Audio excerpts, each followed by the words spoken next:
बुद्धियुक्तो जहातीह बुद्धियुक्तो जहातीह बुद्धियुक्तो जहातीह बुद्धियुक्तो जहातीह उभे सुकृत दुष्कृते उभे सुकृत दुष्कृते उभे सुकृत दुष्कृते सुकृत दुष्कृते तस्माद्योगाय युञ्जस्व तस्माद्योगाय युञ्जस्व तस्माद्योगाय युञ्जस्व तस्माद्योगाय युञ्जस्व योगकर्म सुकौशलम योगकर्म सुकौशलम योगकर्म सुकौशलम योगकर्म सुकौशलम।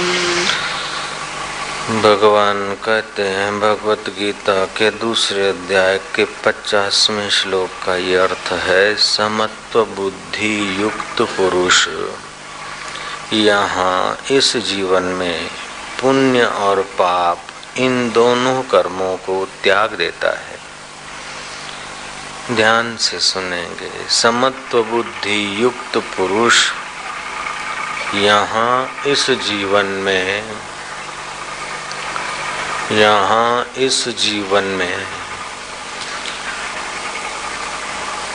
पुण्य और पाप इन दोनों कर्मों को त्याग देता है। इसलिए तुम योग से युक्त हो जाओ। कर्मों में कुशलता योग है। कर्मों में कुशलता योग है और कर्मों की कुशलता का मतलब यह है कि कर्म के बंधन से हम छूट जाएं। कर्म किए बिना तो नहीं रह सकते। अशुद्ध कर्म को जीतने के लिए शुभ कर्म करें, लेकिन शुभ कर्मों का भी कर्तापन अपने में जब तक मौजूद रहेगा तब तक बंधन बना रहेगा। लोहे की जंजीरें टूटी और सोने की पहन ली तो जंजीर है। झोंपड़े में नहीं तो पक्के मकान में, लेकिन बंद है तो बंद ही है। मुक्तता तो योग कर्म कौशलम। भगवान कहते हैं कि समत्व बुद्धि युक्त पुरुष यहाँ इसी जीवन में, मरने के बाद नहीं, यहाँ इसी जीवन में समत्व बुद्धि योग को पाया हुआ पुरुष पुण्य और पाप इन दोनों कर्मों को त्याग देता है। इसलिए तुम योग से युक्त हो जाओ। कर्मों में कुशलता, इसी का नाम योग है। पशु की नाई कर्म करते करते मर गए तो कोई विशेषता नहीं है। आलसी होकर पड़े रहे तो भी कोई सार नहीं है। कर्म करते करते मर गए तो भी सार नहीं है। आलसी होकर पड़े तो भी सार नहीं। कर्म करते हुए भी कर्मों के बंधन से छूटकर मुक्त हो गए, अपने आत्मा में आ गए, अपने आत्म परमात्मा के प्यार का अनुभव हो गया, जीते जी मुक्ति अनुभव में आ गई, तो तुमने मनुष्य जन्म का फायदा उठाया। प्राप्त परिस्थितियां आती है, एक आती है अनुकूल परिस्थितियां, दूसरी होती है प्रतिकूल परिस्थितियां। अनुकूल और प्रतिकूल परिस्थितियों का कोई विशेष मूल्य नहीं होता है। अनुकूल परिस्थितियां सुख देकर नष्ट हो जाती है, प्रतिकूल परिस्थितियां दुख देकर नष्ट हो जाती है। दोनों नष्ट हो जाने वाली चीज है। नष्ट होने वाली चीजों में अगर आदमी दुखी सुखी होता ही रहा तो उसने कोई कीमती जीवन नहीं बिताया। तो अनुकूलता आएगी और प्रतिकूलता आएगी, सुख आएगा या दुख आएगा, ये दोनों आके चले जाएगा। लेकिन इसमें जो सम रहता है वही उसने फायदा उठाया, यही उसका नफा है। तो योग कर्म सुकौशलम। योग क्या है कि कर्म में कुशलता। अब कर्म में भाई तत्परता से कर्म करने को कुशलता बोलते हैं। तो चोर खूब तत्परता से एकदम उत्साह से होशियारी से चोरी करके आएगा तो क्या योग हो गया? बोले नहीं, ये तो बंधन है। अच्छा तो दुष्कृत बंधन है, अच्छा तो अच्छा काम करें, कुशलता से करें, अच्छा काम करें, तो ये कुशलता है। बोले अच्छा काम करें और ये कुशलता नहीं मानी जाएगी, योग की कुशलता नहीं मानी जाएगी। अच्छा काम करें लेकिन अच्छे काम करने का कर्तापन हृदय को न छुए। बुरे काम के तरफ वृत्ति को हटाने के लिए बुराई से अच्छाई में लगाएं, लेकिन अच्छाई का भी कर्तृत्व भाव अपने हृदय में स्पर्श न करे। उपासना करने वाले लोग दुष्कृत से तो छूट जाते लेकिन सुकृत से बंध जाते हैं। केवल कर्म करता रहे तो बंधन से नहीं छूटता है। कोई अशुभ बंधन से बांधा जाता है तो कोई शुद्ध बंधन से बांधा जाता है। एक आदमी ने पाप किया और स्वप्न आया, यमदूत पकड़ने को आए, चलो नरक में। आजीजी किया, आप मृत्यु टल गई। नरक के यमदूतों ने कहा कि अगर तुमने अब पाप किया तो मैं फटाक से हम तेरी मौत कर देंगे, अकाल मौत हो जाएगी। उसने खूब सुकृत किया, खूब अच्छे काम किए। आए किसी समय पार्षद, बोले चलो, नहीं चलना है, नहीं चलना है तो सुक्रम सत्कर्म क्यों किया, स्वर्ग में चलो। तो दुष्कृत करेगा तो नरक में जाएगा, सुकृत करेगा तो स्वर्ग में जाएगा। लेकिन सुकृत करते हुए कर्तृत्व भाव नहीं, अपने आप में टिक जाएगा तो न स्वर्ग का बंधन न नरक का बंधन, अपने आत्मा परमात्मा को पाकर मुक्त हो जाएगा। यही चाहिए ये कुशलता, कर्म करने की कुशलता होनी चाहिए। कर्म तो सब लोग करते हैं लेकिन कुशलता आ जाए।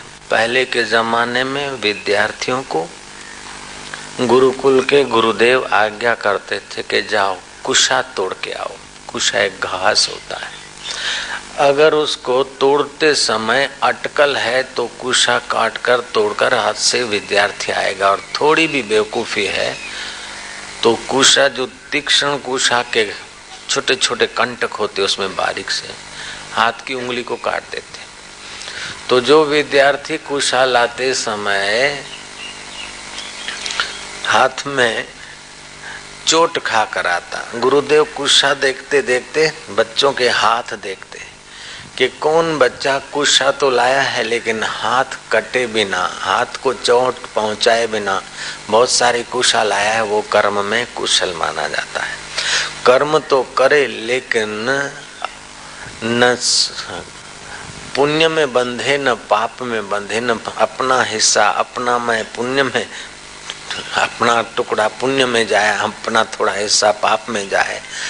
आज का आदमी भले अपने को चतुर समझता है लेकिन अपने को दिन रात काटता रहता है, दिन रात अपने को नोचता रहता है, खंड खंड करता रहता है। थोड़ा सा अच्छा काम करेगा तो सोचेगा मैंने अच्छा किया, और थोड़ा बुरा करेगा तो मैंने बुरा किया है। तो बुरे में और अच्छे में थपेड़े खाते खाते अपने को खंडित कर देता है। तो अखंड वस्तु का, अखंड जो आत्मा परमात्मा है उसका बेचारा रस नहीं पा सकता है। तो भगवान कहते हैं युंजस्व योग कर्मसु कौशलम, कर्मों में कुशलता ही योग है। और कर्मों की कुशलता क्या है कि न सुख में बंधे न दुख में बंधे, जो अवस्था प्राप्त होती है उसका सदुपयोग करें। हम अनुकूल में मोहित हो जाते हैं और प्रतिकूल में दुखी हो जाते, भयभीत होते हैं। मोह सब व्याधियों का मूल है और दुखी और अशांति होने से भी बुद्धि विभ्रम हो जाता है, हमारी शक्तियां क्षीण हो जाती और हम लाचार से जीवन थपेड़े खाते खाते नष्ट कर देते हैं। कुशलम लुनोति सह कुशल, जो कुशलता से लोन के आता है उस घास को, उसको कुशल कहा जाता है। कुशलम लुनोति सह कुशल, कर्म करें लेकिन कर्म करते समय चोट न लगे तो कुशल है। कर्तापने की चोट न लगे, कर्म करते करते थकान न लगे और कर्म सुंदर हो, सहज हो, जल्दी हो और सुचारू रूप से हो और कर्म करते समय आनंद आए तो समझो वो कर्म कुशलता है। वह आनंद शास्त्रीय आनंद हो। श्रुति स्मृति संत सम्मत जो आनंद है वह कर्म योग हो जाता है। उस योग से आदमी के बंधन कट जाते हैं। अकेले कर्म से बंधन नहीं कटते हैं, लेकिन कर्म योग से बंधन कटते हैं। तो भगवान बोलते हैं योग कर्मसु कौशलम। काम करते समय तुम्हें आनंद आने लगे। काम में थकान तब होती जब आपके मनोयोग नहीं होता है, मन उसमें एकाकार नहीं होता, इसलिए थकान होती है। काम बिगड़ता तब है जब करने में कुशलता नहीं होती, अथवा कार्य से बंधते कब है जब बेकुशल होते हैं। ड्राइविंग करते करते मनोयोग से ड्राइविंग करते हैं तो ड्राइविंग का भी अपना आनंद है। अगर थके थके ड्राइविंग करते हैं, भार समझकर ड्राइविंग करते हैं, भयभीत होकर ड्राइविंग करते हैं तो डिसीजन गलत आता है, एक्सीडेंट हो जाता है। ऐसे अपने मन बुद्धि की ड्राइविंग ऐसी कुशलता से करें कि हमारा मन सदैव आनंद में रहे, प्रसन्नता में रहे, सुख और दुख दोनों को लांघता जाए, मान और अपमान को दोनों को लांघता जाए, सफलता और असफलता को सपने में सरकाता जाए और खुद शाश्वत स्वरूप में टिक जाए। ऐसा आदमी जीते जी उसने अपने जीवन का फल पा लिया है। भगवान कहते कि अर्जुन, जो मुझे देना चाहिए उन भक्तों को, संतों को, वो तो उनके पास पहले से ही हो जाता है। समत्व योग उच्यते। मैं संतन के पीछे जाऊं जहां जहां संत सिधारे। ऐसे जो समता में स्थित हैं, ऐसे महापुरुषों को तो भगवान भी खूब स्नेह करते हैं। ये समत्व योग की कला सुनकर थोड़ा मनन करके और अपने व्यवहार में लाए तो व्यवहार भी बंदगी हो जाएगा। अकेला जो संसार में लगा है कर्म करते करते कर्म के कीचड़ में धंसा है, दूसरा लगा है अकर्मण्यता की खाई में। न अकर्मण्यता के खाई में गिरो, न कर्म के दलदल में फंसो, लेकिन तुम तो आत्म शिखर का आनंद लो। कर्म करते करते तुम कर्म में ऐसी कुशलता ज्ञान के द्वारा पाओ कि तुम्हारे चित्त में जो परब्रह्म परमात्मा का प्रसाद है वो प्रकट होने लगे। जिसको एक बार भी थोड़ी बहुत आत्म सुख की झलक आ जाती है, एक बार भी किसी संत या भगवंत प्रसाद की झलक आ जाती है, उस आदमी को चाहे हजार हजार सुख या हजार हजार दुख आ जाए, हजार हजार अनुकूलता आ जाए या हजार हजार प्रतिकूलताएं आ जाए, वो आदमी कहीं रुकता नहीं है। तेरे दीदार के आशिक समझाए नहीं जाते हैं, कदम रखते हैं आगे लौटाए नहीं जाते। जो समता का दीदार कर लेता है, प्रभु के रस का दीदार कर लेता है, एक झलक पा लेता है, तेरे दीदार के आशिक समझाए नहीं जाते। उनको कितना ही समझाओ, समझाए नहीं जाते। मीरा को समझाया गया लेकिन मीरा न समझ पाई। मूर्खों की बात मीरा कब तक समझेगी। प्रहलाद को समझाया गया लेकिन प्रहलाद रुका नहीं। तुकाराम को लोगों ने समझाया और जीजाई ने भी समझाया कि ऐसा नको करा, विठल विठल काई, सारा दिन विठल विठल, तुम ही जरा सुधरा। तुकाराम नहीं सुधरे। कबीर को लोगों ने सुधारने की कोशिश की। कबीर खुली बाजार में चिल्लाए, सुनो मेरे भाइयों, सुनो मेरे मितवा, कबीरो बिगड़ गयो रे। दही संग दूध बिगड़ो, मक्खन रूप भयो रे। कबीरो बिगड़ गयो रे। पारस संग भाई लोहा बिगड़ो, पारस संग भाई लोहा बिगड़ो। कंचन रूप भयो रे, कबीरो बिगड़ गयो रे। संतन संग दास कबीरो बिगड़ो, संतन संग दास कबीरो बिगड़ो। संत कबीर भयो रे, कबीरो बिगड़ गयो रे। सुनो मेरे भाइयों, सुनो मेरे मितवा, कबीरो बिगड़ गयो रे। दुनिया की नजर से तो बिगड़ा हुआ दिखता है, लेकिन सचमुच में तो वही सुधरा है। और जो बिगड़ा हुआ कहते हैं उन्हीं का जीवन बिगड़ा है। जो जरा जरा बात में दुखी हो जाते, जो जरा जरा बात में भयभीत हो जाते, जो जरा जरा बात में अशांत हो जाते, जो जरा जरा तुच्छ चीजों में आकर्षित हो जाते हैं, या जरा जरा वस्तुओं को पाकर घमंड से भर जाते हैं। मत कर रे गर्व गुमान, गुलाबी रंग उड़ी जावेगो, उड़ी जावेगो, फीको पड़ी जावेगो, पासो नहीं आवेगो, माटी में मળી जावेगो। काई रे लायो भाया तू काई लई जावेगो, धन दौलत थारा जोर जवानी अठे मेली जावेगो। मत कर रे गर्व गुमान, पतंगी रंग उड़ी जावेगो। तो योग कर्म सुकौशलम, कर्मों में कुशलता यह है कि न गर्व करे और न चिंता या दुख में डूबे। न खुशी अच्छी है न मलाल अच्छा है, यार तू जिसमें रख दे वो हाल अच्छा है। हमारी न आरजू है न जुस्तजू है, हम राजी हैं जिसमें तेरी रजा है।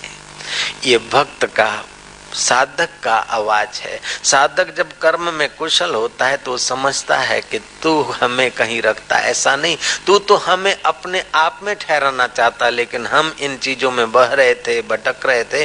अब पता चल गया कि बहना भटकना ये मन की बेवकूफी थी। तुम्हारे जीवन में कई बार दुख के प्रसंग आए होंगे, कई बार सुख आया होगा, कई बार अनुकूलता की ऊंचाइयां आई होगी, तो कई बार प्रतिकूलता की खाइया या कंटकीला मार्ग आया होगा।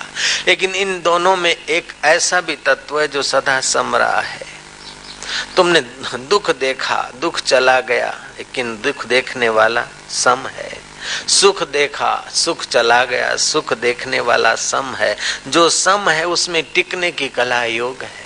योग कर्म सुकौशलम, उसमें टिकने की कला मिल जाए, उसमें टिकने की तत्परता हो, टिकाने वाला कोई फकीर संत का संग मिल जाए, और महाराज टिकने के लिए थोड़ी सूक्ष्म मति हो जाए।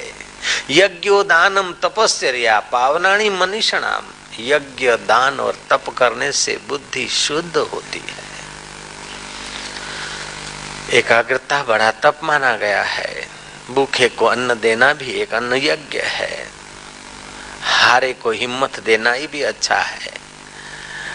अभक्त को भक्ति के रास्ते लगाना, अपने से छोटे दीन दुखियों को सहायभूत होना और अपने से पूज्य व्यक्तियों की सेवा करना, इससे अंतःकरण शुद्ध होता है। यज्ञोदानम तपश्चर्या, यज्ञ दान और तप से बुद्धि शुद्ध होती है और शुद्ध बुद्धि समता के सिंहासन पर बैठती। दुनिया भर का धन कमा लिया, सत्ता कमा ली, यश कमा लिया, लेकिन चित्त में समता नहीं तो आदमी कंगाल है। अगर एक नाथ की नाई हुड़दूत सहते हुए भी समत्व योग में ठहरा है तो वो शहंशाहों का शहंशाह है। एक नाथ जी स्नान करके आ रहे हैं और अपमान करने वाला अपमान करते और जय जयकार करने वाले लोग जय जयकार करते हैं, लेकिन एक नाथ जी के चित्त पर जैसे आरसी पर मोती नहीं टिकता, ऐसे ही उनके चित्त पर न दुख टिकता है, न सुख टिकता है, न मान टिकता है, न अपमान टिकता है। जैसे सूरज को धुन नहीं लगती, उदय नहीं लगती, ऐसे ही आत्मा को सुख और दुख नहीं लगता। ये जीव अपने आत्मा से च्युत होकर नीचे गिर के जिस मन और शरीर में सुख दुख बार बार झपेटे मारते रहते हैं, वही बेचारा झपेटे खाते खाते नासूर हो गया है। चाहता नहीं दुख, लेकिन दुखी हो रहा है। सुख में आबद्ध होता है तो भय होता है, और दुख में दुखी होता है तभी भी भयभीत होता है। सुख में आबद्ध हुआ तो सुख चला न जाए, सुख में मोहित हो जाता है। तो गलती बड़े में बड़ी ये होती है कि सुख में हम मोहित हो जाते हैं और दुख से भयभीत हो जाते हैं। मोह भी व्याधियों का मूल है और भय भी तो दुखों का कारण है। कई बार जीवन में भय आया होगा, ये हो गया वो हो गया, लेकिन देखो वो हो गया वो हो गया होके स्वप्न हो गया। रामतीर्थ बार बार कहा करते थे कि मृत्यु के भय से तो मृत्यु अच्छा है, गरीबी के भय से तो गरीबी अच्छी है, देख ली चलो। अपमान के भय से तो अपमान बढ़िया है। उसका मतलब ये भी नहीं कि नक कट्टे हो जाएं और अपमान होता रहे और ऐसे का ऐसा करते रहे, ये भी मतलब नहीं। लेकिन है भजन करेंगे या भगवान के रास्ते जाएंगे, लोग ऐसा कहेंगे, वो करेंगे, वे करेंगे। अरे जिसके जीवन में एक आध बार भी थोड़ी सी समझ आ जाती है तो वो जरूर अनुभव करता है कि वह पथ क्या पथिक जिस पथ में बिखरे शूल न हो। वह पथ क्या है ए पथिक जिस पथ में बिखरे शूल न हो। नाविक के धैर्य परीक्षा का पता कब चलता है? पथिक के पथ की परीक्षा कब होती है कि पथिक पथ काट रहा है और शूल बिखरे फिर भी आगे मुसाफरी कर रहा है।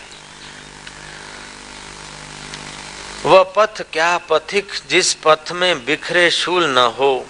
नाविक के धैर्य परीक्षा क्या जब धाराएं प्रतिकूल न हो। नाविक के धैर्य की परीक्षा कब कि धाराएं प्रतिकूल हो और वो नाव ले जाए पार। ऐसे वातावरण प्रतिकूल हो फिर भी अपनी चित्त वृत्ति नाव को संसार से पार लगाने में जो लगा है वो साधक सफल हो जाता है। वो पथ क्या पथिक जिस पथ पे बिखरे शूल न हो। वह नाविक की परीक्षा कब होगी? नाविक की परीक्षा क्या कैसे होगी? नाविक की परीक्षा नाविक के धैर्य परीक्षा जब होगी जब धारा प्रतिकूल हो।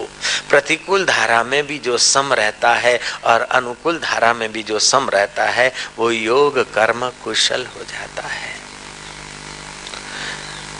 भक्त भाव से दुख को भगा देता है, कर्मी सत्कर्म से दुष्कृत को भगा देता है, लेकिन सुकृत के बंधन से अथवा लोक लोकांतर के बंधन से वे बेचारे बंधे रहते हैं। वे धनभागी हैं जिसको श्री कृष्ण के वचन समझ में आ गए अथवा सुनने को मिलते हैं। योग कर्म सुकौशलम, कर्म में कुशलता। काजल की कोठरी में जाए और कालीमा न लगे ये कुशलता है। संसार में रहें और संसार का लेप न लगे ये कुशलता है। एक महात्मा थे, बीच शहर उनका मठ था। बहुत सारी सामाजिक उन्नति की प्रवृत्तियां होती थी। बहुत सारे सेवा के विभाग खोल रखे थे उस महापुरुष ने। बच्चों की उन्नति, युवानों की उन्नति, संसारियों की उन्नति, ब्रह्मचारियों की उन्नति, गृहस्थों की उन्नति, मनुष्य मात्र की उन्नति के अलग अलग विभाग उस महापुरुष ने चला रखे थे। एक साधक गया कि बाबा जी मैं आपके चरणों में आया, मुझे भगवत प्राप्ति का उपदेश दीजिए, मुझे शांति का प्रसाद मिल जाए, दुख सुख के थपेड़ों से छूट जाऊं, ऐसा कुछ उपाय दीजिए, मुझे अपना शिष्य बनाइए नाथ, मैं आपके चरणों में आया। महाराज ने कहा कि देख बेटा, तेरी श्रद्धा है, यौवन है, तू कुछ कर सकता है, तो मेरे जैसे के पास तू मत टिक। देख मैं तो संसार में डूबा हूं, चांदी की थाली में भोजन लाते शिष्य खाता हूं, गाड़ी मोटरों में घूमता हूं और बड़ी बड़ी प्रवृत्तियां करता हूं, दिन रात लगा हूं। दिन को तो लोग संपर्क रहता है, लेकिन प्रभात को ध्यान करने के बाद भी सोचता हूं कि आज आज ये करना है, ऐसा ऐसा करना है। रात को भी सोच लेता हूं कि क्या क्या ठीक हुआ, क्या बेठीक हुआ। मैं तो प्रवृत्ति में डूबा हूं, मैं तो कर्मों में डूबा हूं बेटा। मैं तो रागियों के बीच जी रहा हूं और राग से भरा हुआ हूं। जा किसी बैरागी महात्मा के पास, यहां से 8 कोस दूर जाएगा, फलाने इलाके में जाएगा, एक शांत वातावरण में नदी के किनारे एक झोपड़ी है, कोई अलमस्त फकीर मिलेगा, उसका शिष्य हो जा, तेरा काम बन जाएगा। वो साधक चला 8 कोस बराबर करीब 20 किलोमीटर। जहां पता बताया था देखा कि कोई झोपड़ी है और एक अलमस्त कोई फटे टूटे चित्रों में पड़ा है। निगाहों में तो सौम्यता शांति है, कपड़े तो फटे टूटे हैं, झोपड़ा तो ऐसा वैसा है, लेकिन हृदय कोई रस से रसीला हो रहा है। महात्मा को दूर से दंडवत प्रणाम किए, नजीक जाकर अपने दिल की मांग सुना दी कि महाराज मैं फलानी इच्छा से फलाने महापुरुष के पास गया था और उन्होंने आपका नाम लिया है। उन्होंने कहा मैं तो प्रवृत्ति में डूबा हूँ, मैं तो कर्मों में डूबा हूँ। ये जंगल में रहने वाले महात्मा विरक्त हैं, एकांत में रहते हैं, भगवत भजन करते हैं, उनके पास जा। बोले अच्छा फलाने स्वामी जी ने तुमको भेजा। भैया मैं विरक्त तो दिखता हूँ, कर्मों को छोड़कर एकांत में भजन करता हूँ, थोड़ा बहुत लाभ तो हुआ है, लेकिन मुझे तो थोड़ा लाभ हुआ है, उनको परम लाभ हुआ है। वो तो कीचड़ में रहते हुए कीचड़ से न्यारा हैं, काजल की कोठरी में रहते हुए उनको दाग नहीं लग रहा है। मैं तो दाग से भयभीत होकर यहाँ आया हूँ। मैं तो थोड़ा सा पलायनवादी और थोड़ा सा साधक हूँ, वे तो पूरे सिद्ध हैं, उनके चरणों में जा। ये तो उनका बड़पन है कि मेरे को यश दिलाने के लिए उन्होंने मेरे पास तुमको भेजा है। ये उनका बड़पन है, उनका विनोद है। कर्म करने की कुशलता उनके पास है। उठत बैठत ओही उठाने, कहत कबीर हम उसी ठिकाने। उठते बैठते वही उठाने, उसी आत्मा में रमण कर रहे हैं। पुरानी कहानी है कि देवयोग से कमाल के कबीर के पुत्र कमाल घूमते घामते ऐसी जगह पर पहुंचे जहां जिसको मोचीवास कहा जाता है। उस मोचीवास के इलाके में पहुंचते ही घनघोर घटाएं छा रही थी, जो वो गर्जना के साथ बारिश बरसने लगा। कुछ बूंदाबांदी हुई बड़ी बड़ी। कमाल ने देखा कि अब खामखा भीगना ठीक नहीं है। किसी छप्पड़ के ओथ में खड़े रह गए। बरामदे के पास बरसात से बचने के लिए कमाल खड़े हो गए। बरामदे में मोची अपना काम कर रहा था।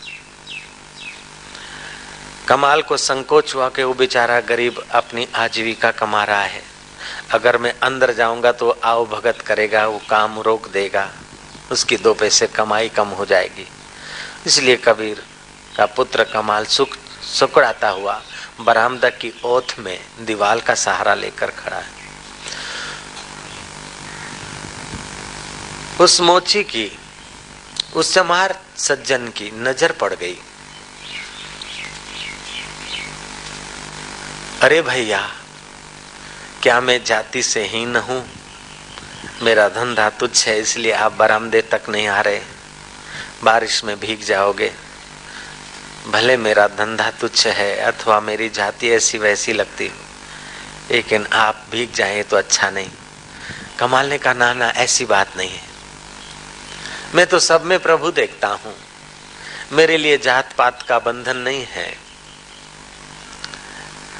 रामानंद के पास रहीदास भी शिष्य हैं उनके, और बड़े बड़े ब्राह्मण भी शिष्य हैं, और कबीर भी रामानंद के शिष्य हुए। कुछ ऐसे संत रहे जिन्होंने जातिवाद के जमाने में भी जात पात के सिर पर पैर रखकर भगवत भक्ति का प्रचार किया और सबको वेलकम किया। भगवान रामचंद्र जी ने भी यही किया। शब्द नहीं होता है और गहराई में सब में परमेश्वर होता है। भक्ति मार्ग में चलने वाले भक्तों को आहार व्यवहार शुद्ध रखना चाहिए। रामानंद संप्रदाय का व्यवस्था ऐसा है। भोजन में शुद्धि से बनाएंगे, लेकिन किस घर का वो लड़का साधु बना है वो नहीं देखेंगे। ब्राह्मण के घर का है मोची के घर का है, शूद्र के घर का है, वैश्य के घर का है। घर में जहाँ थे जो जाति पात थे, लेकिन साधु बन गए, साधक बन गए तो तुम सब साधक हो, सब एक हो। एक से ही उत्पत्ति, एक में स्थिति है और एक में ही लय है अंत में।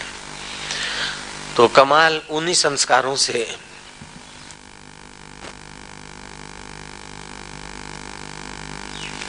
भरा था। कमाल ने कहा नहीं नहीं, आपको जातिहीन अथवा व्यवसायहीन समझकर आपसे मैं किनारा नहीं कर रहा था, लेकिन आपका काम न रुक जाए इसलिए मैं किनारा कर रहा था। अब उस आदमी को तो और कमाल के लिए आदर हुआ।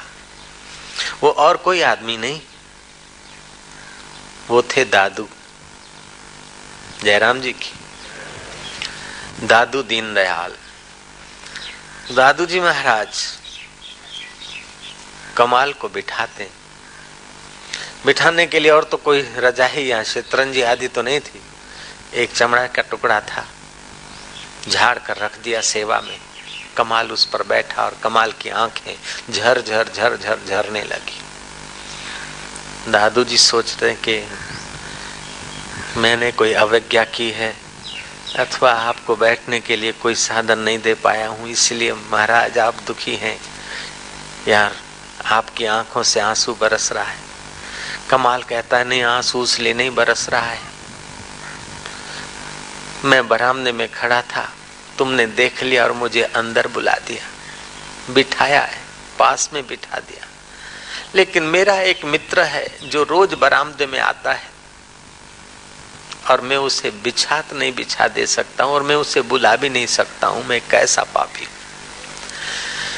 तुमने तो पथिक को भी मित्र मानकर घर में बुला लिया और मैं तो मित्र को भी पराया जानकर उससे मुंह फेरे बैठा हूं। वो मोची कहता है कि ऐसा तुम्हारा मित्र और तुम मुंह फेर रहे हो, वो कौन मित्र है? बोले वो मित्र अंतर्यामी परमात्मा है, हर रोज हमारे हृदय के बरामदे में आ रहा है, लेकिन हम दुख और सुख के धपेड़ों छपेड़ों में ऐसे मशगूल हैं कि उस समत्व योग के दाता के तरफ हम आंख उठाकर देखते नहीं और उसको आमंत्रित तक नहीं करते। वो मोची तो बात समझा न समझा, लेकिन कबीर का पुत्र कमाल झर झर आंसू बहाते हुए रो रहा है। उसके आंसुओं की बाढ़ ने मानो उस दादू मोची को, वो महान संत बने उसके पहले की बात, दादू मोची को उस बाढ़ में बहाकर संसार के किनारे लगा दिए। मोची वो बात समझा कि न समझा, लेकिन कबीर का पुत्र कमाल तो उस परमेश्वर की याद में विरह की आग में अपने अंतःकरण को परिपक्व कर रहा है। मानो उसके सारे पाप ताप बह गए। वो मेरा मित्र बरामदे में आता है, लेकिन मैंने कभी उसे आमंत्रित नहीं किया। वो मेरा मित्र बाट देखता है, निहारता है, लेकिन मैंने कभी उसको आओ नहीं कहा। मैं कभी उठकर उसके पास नहीं गया। तुम तो उठकर मेरे पास आए और मुझे अपने पास बुला लिया, लेकिन मैंने अपने प्यारे को न बुलाया, न मैं उसके पास गया, न उसको अपने पास ला पाया हूं। मैं कैसा आदमी हूं। कमाल अपने हृदय की व्यथा प्रकट करते करते उस भाव समाधि में चले गए और भाव समाधि से फिर जब उत्थान को हुए तो वही निगाह पड़ी दादू मोची पर। दादू मोची उस कमाल की निगाहों में ना आए। कमाल की भाषा समझे न समझे भगवान जाने। दादू तो बाद में अपना वही धागा और वही हथियार सिलाई का अपना जूता सीने का काम करने लगे, लेकिन जूता सीते सीते उनका हृदय उसी चिंतन में कि मेरा भी मित्र है, वो बरामदे में खड़ा है, मैंने कभी उसको बुलाया नहीं। वो बार बार बाट देखकर चला गया, न मैं उठकर उनको बुला पाया और न नजदीक ला पाया। वो मित्र सबका मित्र है, सबके हृदय में है, सबके साथ है। मरने वाले मित्रों के पीछे तो हम मर रहे हैं, लेकिन जो शाश्वत सनातन मित्र है उसके लिए समय नहीं। मैं कितना कृतज्ञ हूं, मैं कितना मूर्ख हूं कि उस मित्र के लिए समय ही नहीं, उस मित्र के तरफ देखता तक नहीं हूं, सिर उठाकर उसके तरफ निहारता तक नहीं हूं। और मित्र बाट देखता देखता चला जाता, फिर मौका देता है लेकिन हम आज तक आंख उठाकर नहीं देख पाए। वो ऐसा मित्र है और सबके हृदय में रहता है। दादू मोची सोचता है कि वो तो मेरे हृदय में भी तो मित्र है और मैं भी तो उधर नहीं देख रहा। कमाल तो छटपटाए थे उस मित्र के लिए, लेकिन मेरे को उस मित्र के लिए छटपटाहट भी नहीं आती।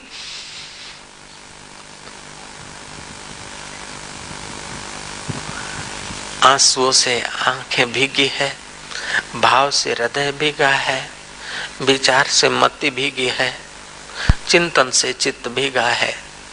अष्ट सात्विक भावों में से कभी कोई भाव जगता है। 2-4 दिन मुश्किल बीते,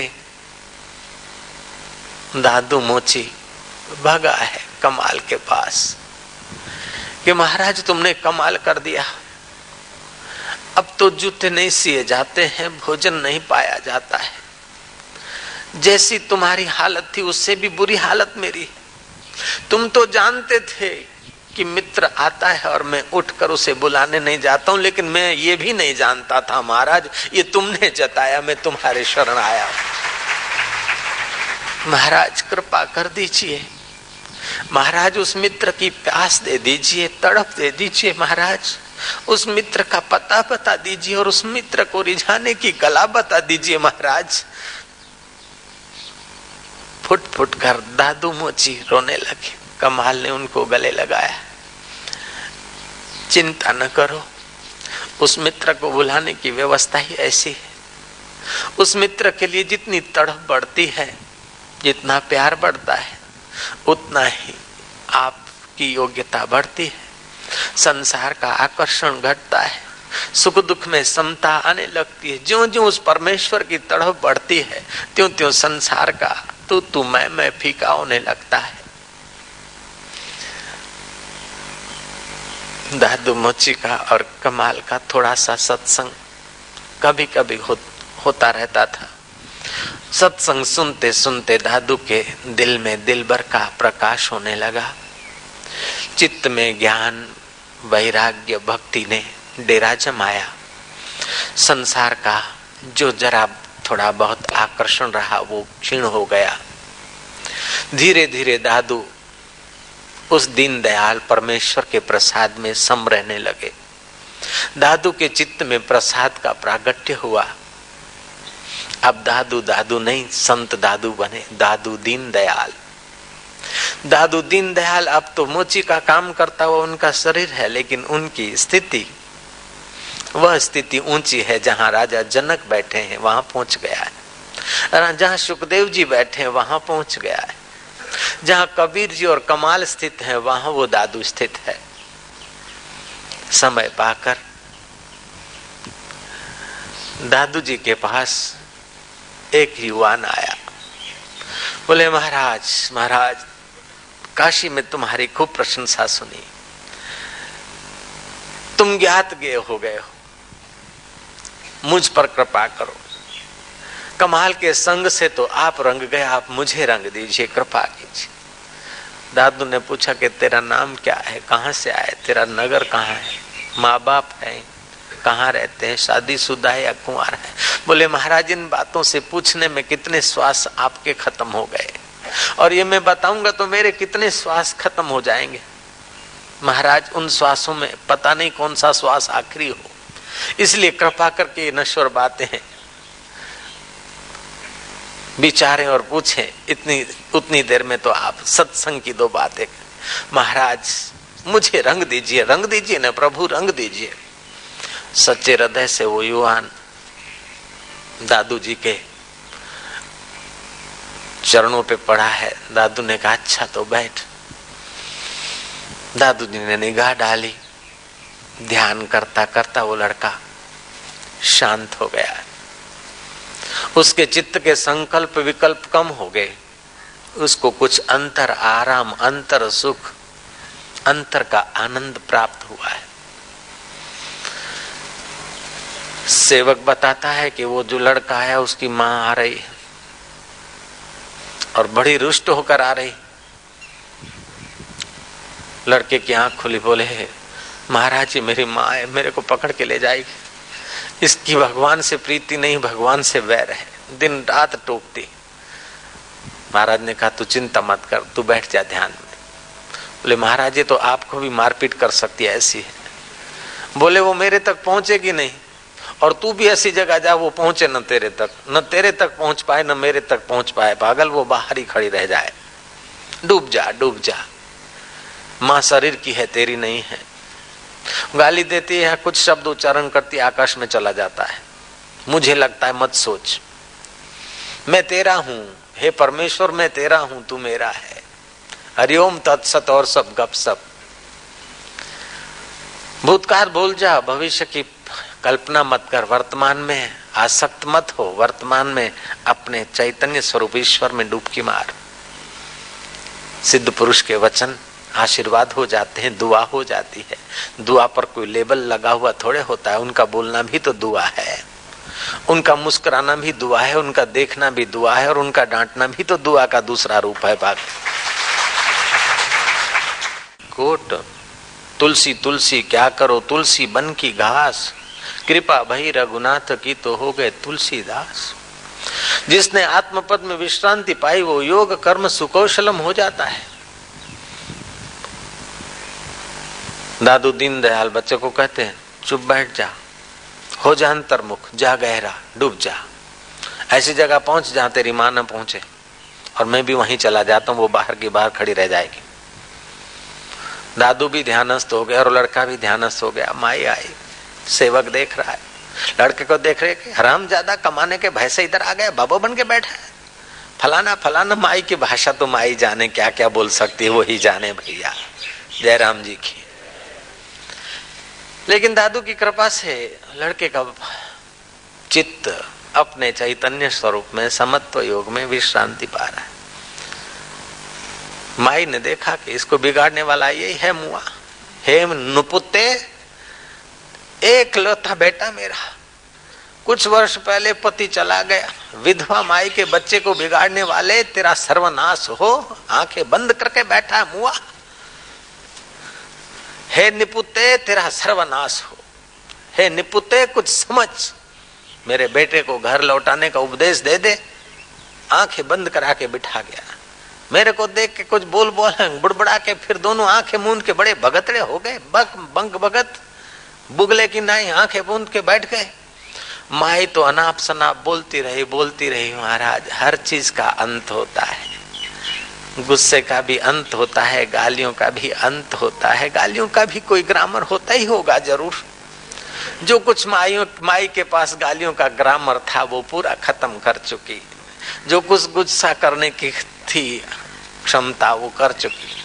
आंखें फिर से वो उभरी कि इतना इतना गालियां सुनाती हूँ, मुंह आंख बंद करके बैठा, शर्म नहीं आती, निपुते को कोई असर नहीं होती, तेरा सर्वनाश हो। ऐसे करके माई ने अपने हाथ से जोर से थप्पड़ मारी उनके सिर पर, दादू के सिर पर। निपुता मेरा छोरा बिठा दिया अपने पास और बड़ा भगतड़ा बन गया।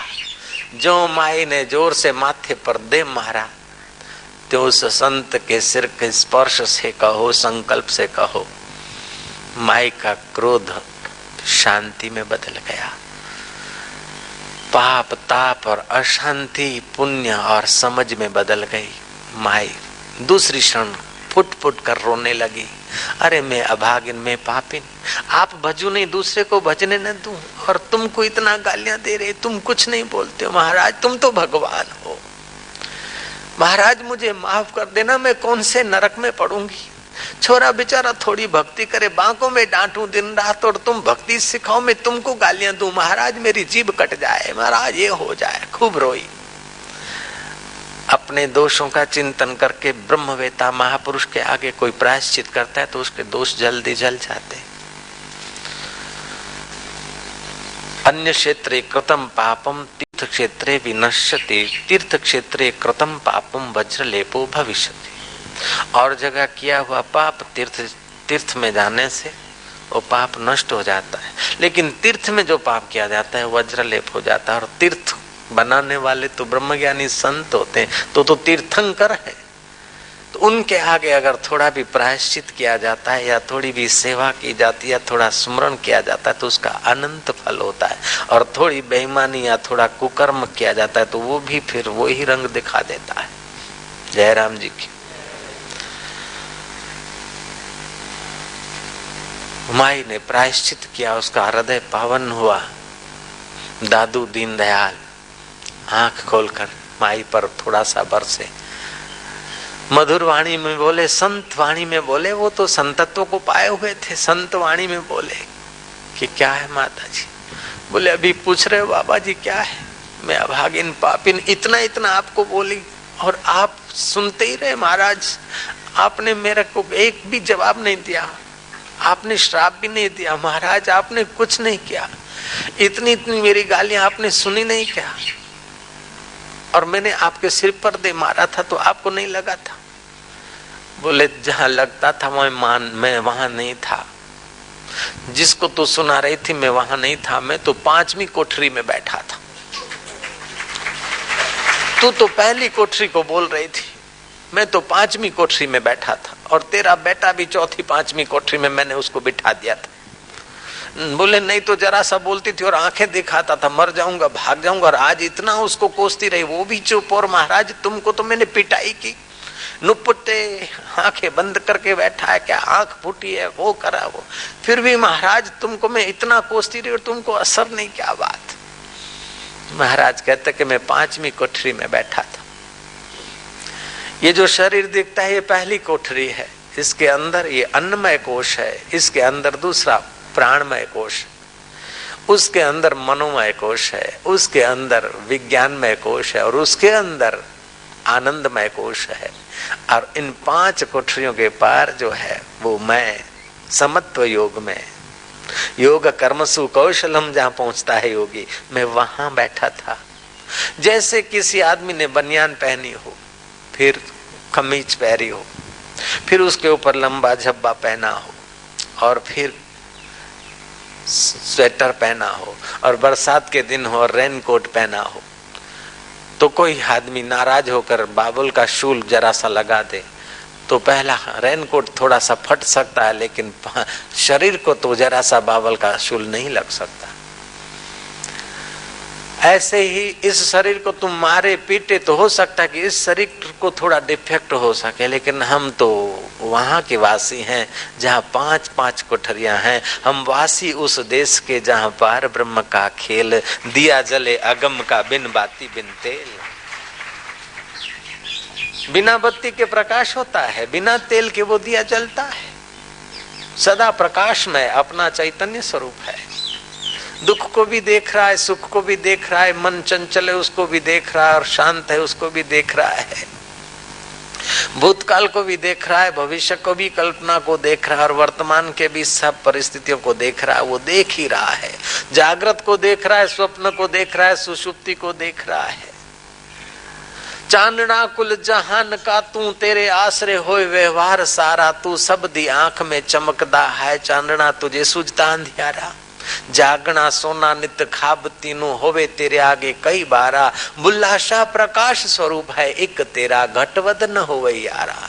जैसे चंद्रमा है, चंद्रमा की रोशनी में चाहे कितनी कुछ प्रवृत्ति हो, लेकिन चंद्रमा को हमारे क्रियाकलाप का कोई प्रभाव नहीं पड़ता। ऐसे ही तुम्हारा मन, तुम्हारा तन, तुम्हारे ये 5 कोश चाहे कितने अदले बदले, इन 5 कोश से जो न्यारा तत्व है वहां जब हम ठहरे हैं तो हमारा क्या बिगड़ सकता है देवी? बोले महाराज मैं तो डाकिनी हूं, मैं देवी नहीं, मैं तो छोरा को रोकने वाली और तुमको पीटने वाली, मैं देवी कैसे? जो उस देव को जानता है उसको डाकिनी में भी देव दिखता है, और जो उस देव को नहीं जानता है उसको संत में भी देव नहीं दिखता और मूर्ति में भगवान में भी देव नहीं दिखता। शाकुनी को कृष्ण में भगवान नहीं दिख रहे, कृष्ण में देव नहीं दिख रहा है, दुर्योधन को कृष्ण में देव नहीं दिख रहा है, सुरपंखा को राम में देव नहीं दिख रहा है, लेकिन नामदेव को तो कुत्ते में भी देव दिख रहा है, धन्ना जाट को सिलबट्टे में देव दिख रहा है। तो देखने वाले का ज्ञान कैसा है, देखने वाले का भाव कैसा है, देखने वाले का संग कैसा है, देखने वाले की नीड, देखने वाले की आकांक्षा कैसी। वो शुभ देखना चाहता है कि अशुभ देखना चाहता है, अथवा शुभ और अशुभ जिससे प्रकाश में प्रकाशित हो रहा है उस परम प्रकाश अपने आप को देखना चाहता है, ब्रह्मवेता होना चाहता है। तो आज का श्लोक फिर से दोहराएंगे।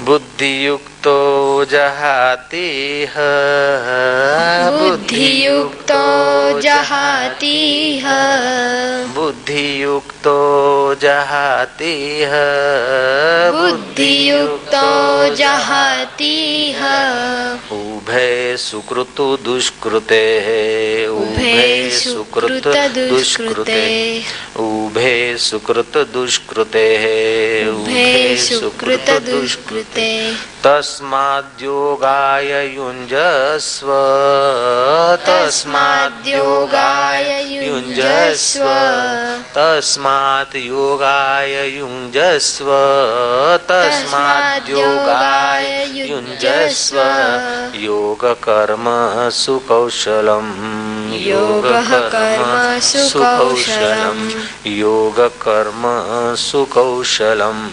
योगकर्मसु कौशलम्। भगवान कहते हैं कि समत्व बुद्धि युक्त पुरुष यहाँ माना इसी जीवन में पुण्य और पाप इन दोनों कर्मों को त्याग देता है। इसलिए तुम योग से युक्त हो जाओ। कर्मों में कुशलता ही योग है। योग से युक्त हो जाओ और कर्मों में कुशलता ही योग है।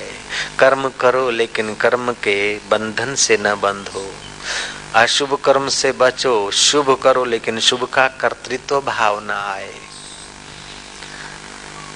नहीं तो शुभ का फल भोगेगा, उसमें आसक्त हुआ तो भी दुखी रहेगा, और शुभ का फल भोग कर गिरा तभी भी दुखी रहेगा। अशुभ का फल तो दुख देता है, लेकिन शुभ का जो सुख है, सुख भी तो देर सवेर दुख देता है।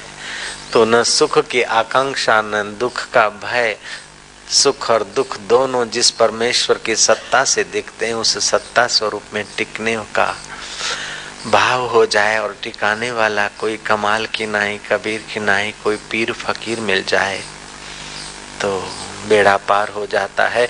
भगवान कहते हैं कि ऐसे व्यक्ति को मैं बुद्धि योग देता हूँ। भजताम प्रीति पूर्वकम ददामि बुद्धि योगम तम ये न माम उपयांति ते। जो मुझे प्रीति पूर्वक भजता है उसे मैं बुद्धि योग देता हूँ। अब बुद्धि योग मिल गया तो काम बन गया, बेड़ा पार हो गया। और जो भगवान को प्रेम करता है, जिसके हृदय में भगवत प्राप्त महापुरुषों के लिए स्नेह नहीं है, संतों के लिए श्रद्धा या भक्ति या प्रेम नहीं है, उनका हृदय तुच्छ तुच्छ चीजों में डोलता रहेगा, घड़ियाल के लोलक जैसा।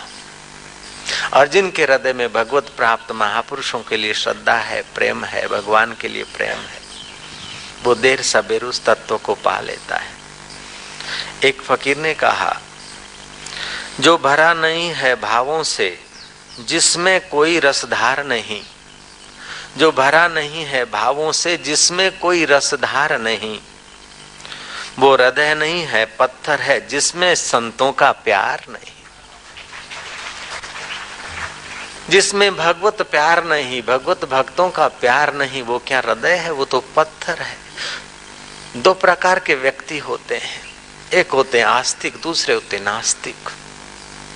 आस्तिक एक को प्रेम करता है, एक के नाते जीता है और एक को पाकर पूर्ण हो जाता है। और नास्तिक हजार हजार चीजों की शरण जाता है।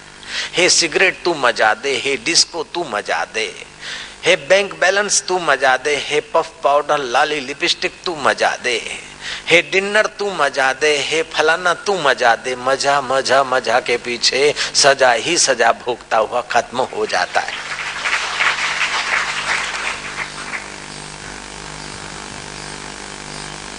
जो भरा नहीं है भावों से, जिसके हृदय में कोई भाव नहीं, कम से कम और तो नहीं कमाल की नाई अथवा दीनदयाल, दादू दीनदयाल की नाई। सोचो कि मित्र हमारे आंगन में आता है लेकिन हम उससे बुला नहीं पाते, उसे निहार नहीं पाते। हे मित्र, हम तुझे निहारें, तुझे बुलाए, ऐसी मति दे। ऐसा भाव भी तो बना सकते हो जो भरा नहीं है भावों से, जिसमें कोई रसधार नहीं।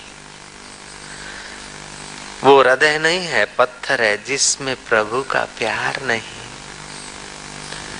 अपने हृदय में प्रभु का प्यार जगाओ। बोले महाराज, भगवान के लिए प्यार जगे ऐसा कोई उपाय बताओ। उपाय तो रोज बताते हैं लाला, आप ले लो तो बेड़ा पार हो जाए। भगवान नाम का जप करने से भगवान में प्यार होता है।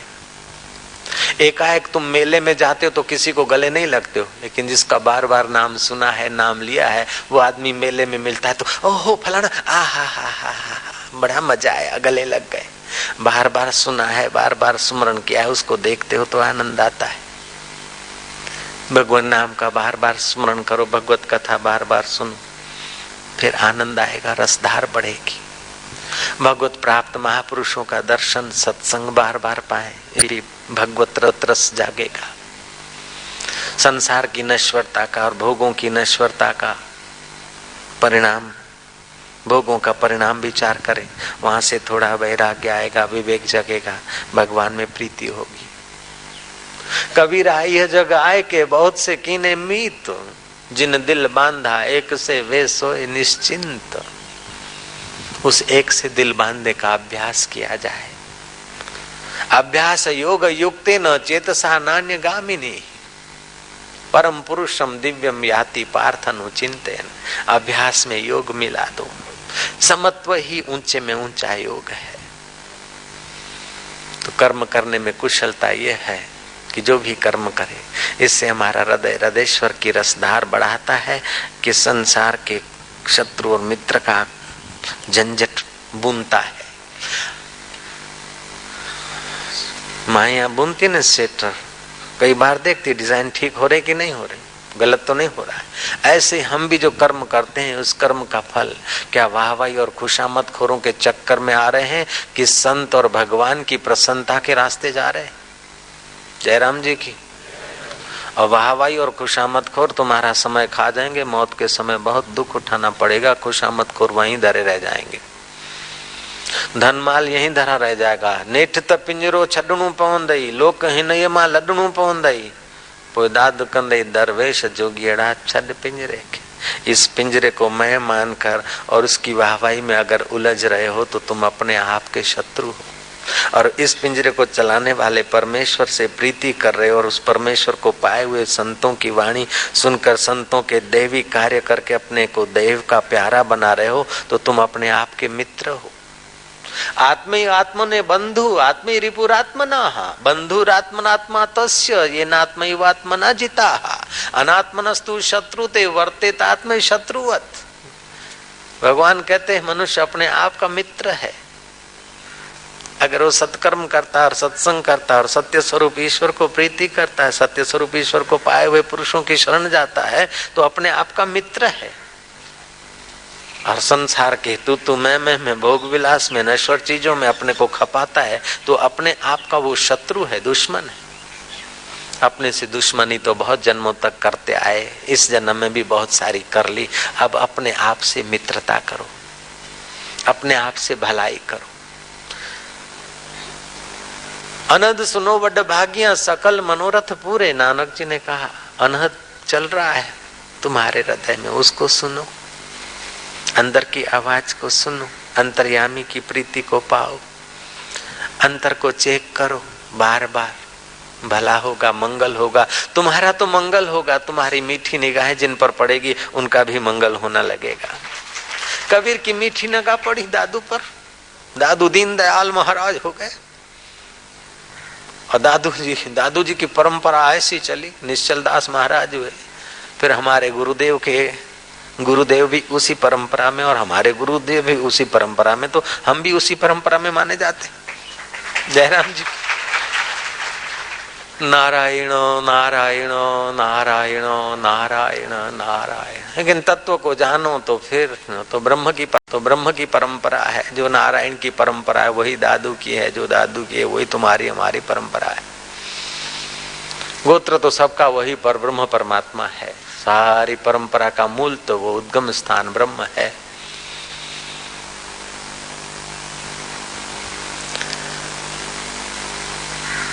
हरि ओम।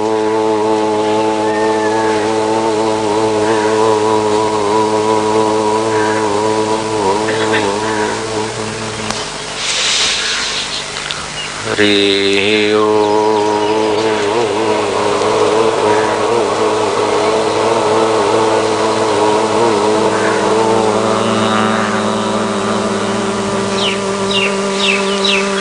हरि हरि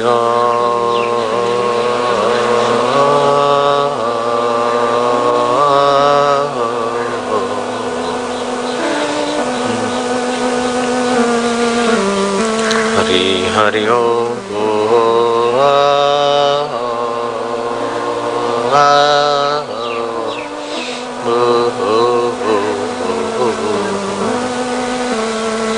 नाहं वसामि वैकुंठे नाहं वसामि वैकुंठे योगिनां हृदयेन वै योगिनां हृदयेन वै मद्भक्ता यत्र गायन्ति मद्भक्ता यत्र गायन्ति तत्र तिष्ठामि नारद तत्र तिष्ठामि नारद। हरि हरि ओ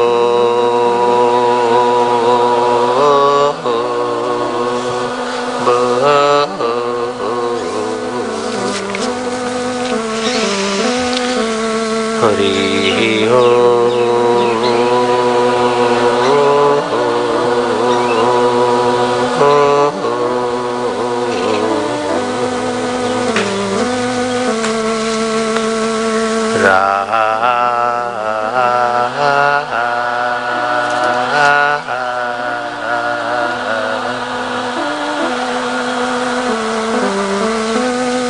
हरि हरि ओ। हे नारद, कभी तू मुझे वैकुंठ में न देख पाए, गोलोक या साकेत लोक में न मिलूं, तो तू मुझे संत सभा में अवश्य मिल लेना। हरि हरि हो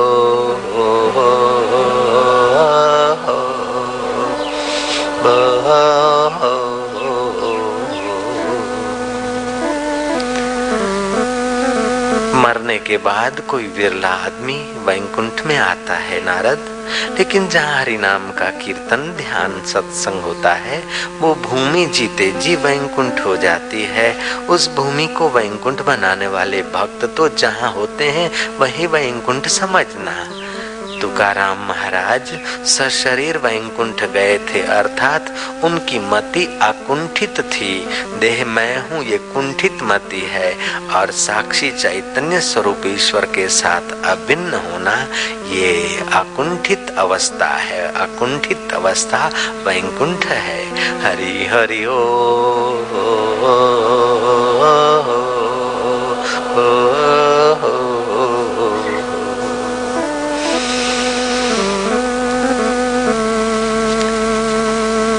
दादू महाराज से किसी ने पूछा कि तुम छोटा सा धंधा करते हो मोची का, और इतनी ऊंचाई को कैसे पहुंच गए महाराज? दादू जी बोलते हैं, गैबी माही गुरुदेव मिला है, गैब माही गुरुदेव मिला, पाया हम परम प्रसाद। गैब माही गुरुदेव मिला, पाया हम पर प्रसाद। मस्तक मेरा कर धरा, देखिया अगम अगाध। मैंने अगम और अगाध को देख लिया। मस्तक मेरा कर धरिया, मैंने अपने अहम का सिर हाथ पर धर दिया है। तो बदले में क्या गुरुदेव ने दिखाया है कि अगम अगाध, जहाँ मन इंद्रियों की गम नहीं है, जिसका कोई नाप तोल नहीं, ऐसा अगाध आत्मा परमात्मा के प्रसाद में मैं परितृप्त हुआ हूँ। गैब माही गुरुदेव मिला है, गैब माही गुरुदेव मिला है,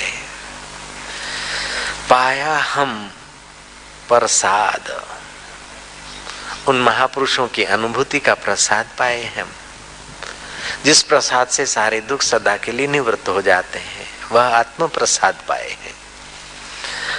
मस्तक मेरा कर धरा, मेरा मस्तक मैंने धर दिया, शीश हथेली पे रख दिया। माही पड़ा से मां सुख माणे, जो अंदर डूबे, जिसने छलांग मारी वो महासुख पाए। माही पड़ा से महासुख माणे। मस्तक मेरा कर धरा, देखा अगम अघात। अगम और अघात 3 मिनट के लिए भी दिख जाए, दोबारा जन्म का दुख और मरने की मुसीबत नहीं आती। बार बार माता और पिता के शरीरों से पसार होना बहुत हो गया। कई माताओं को तकलीफ दिया, कई पिताओं को परेशान किया। अब तो परम पिता और परमेश्वर आत्मा परमात्मा को पाकर निश्चिंत नारायण के साथ अपना जो सनातन संबंध है उसको जान ले, बेड़ा पार हो जाए। और उस बेड़ा पार करने की युक्ति भगवान अपने प्यारे अर्जुन को बता रहे हैं, निमित्त करके सबको बता रहे हैं।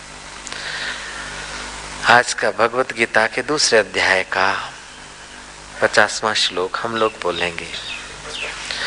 बुद्धि युक्तो जहातिह, बुद्धि युक्तो जहातिह, बुद्धि युक्तो जहातिह, बुद्धि युक्तो जहातिह। उभय सुकृत दुष्कृते, उभय सुकृत दुष्कृते, उभय सुकृत दुष्कृते, उभय सुकृत दुष्कृते। तस्माद् योगाय युञ्जस्व, तस्माद् योगाय युञ्जस्व, तस्माद् योगाय युञ्जस्व, तस्माद् योगाय युञ्जस्व। योग कर्म सुकौशलम्, योग कर्म सुकौशलम्, योग कर्म सुकौशलम्, योग कर्म सुकौशलम्। समत्व बुद्धि युक्त पुरुष, जिसकी बुद्धि में समता का ज्ञान आया है, सुख दुख में जो सम रहने का अभ्यास कर रहा है, ऐसे पवित्र पुरुष की बात है। समत्व बुद्धि युक्त पुरुष यहाँ पुण्य और पाप दोनों को, पुण्य और पाप इन दोनों को लांघ जाता है। वो पुण्य के फल सुख को और दुख को आने और जाने वाला समझता है। सुख के समय मोहित नहीं होता, दुख के समय उसमें दुखी नहीं होता। ऐसा पुरुष, समत्व बुद्धि युक्त पुरुष यहाँ पुण्य और पाप दोनों कर्मों को त्याग देता है। इसलिए तुम योग से युक्त हो जाओ। कर्मों से कुशलता ही योग कहा जाता है। नई नई शादी हुई, बीबी ने कहा कि मैं तो हलवा और दाल बनाना ही जानती हूँ। मर्द ने कहा अच्छा खुदा खैर करे, बंदा लहर करे, वो ही सही, बना दे। बीबी ने बना दी, दाल और हलवा बना दिया। आदमी को परोसा। आदमी सोचता है कि इन दोनों में मेरे को मुसीबत हो रही कि हलवा कौन सा है और दाल कौन सी। जयराम जी के हलवा किसको मैं कहूं और दाल किसको कहूं, तूने तो दोनों रबड़ी बना दी। मैंने सुनी है वो छोटी सी बात। किसी ट्रेन में 2 पैसेंजर लड़ मरे थे। एक आदमी खिड़की बंद कर रहा है, दूसरा उसको डांटता कि बेवकूफ धूप आने दे। पहला ऐसा करके खोल देता है। पहला आदमी फिर से बंद करता है कि ठंड लग रही है। दूसरा आदमी कहता है कि सूरज के किरणों से ठंड मरती है। फिर खोलता है, वो फिर बंद करता है, फिर खोलता है। एक सियाना आदमी देखता देखता समता में देख रहा है दोनों की लड़ाई झगड़े को। आखिर उसने कहा कि भाई लड़ते क्यों हो? खिड़की में कांच ही नहीं है, तुम काहे को चिल्ला रहे? खिड़की में कांच नहीं और तुम खाली प्रेम को बंद कर रहे हो, खोले जा रहे हो। ऐसे इस संसार रूपी खिड़की में कोई दम ही नहीं है, नाहक इसकी मुसीबत में मर रहे हो।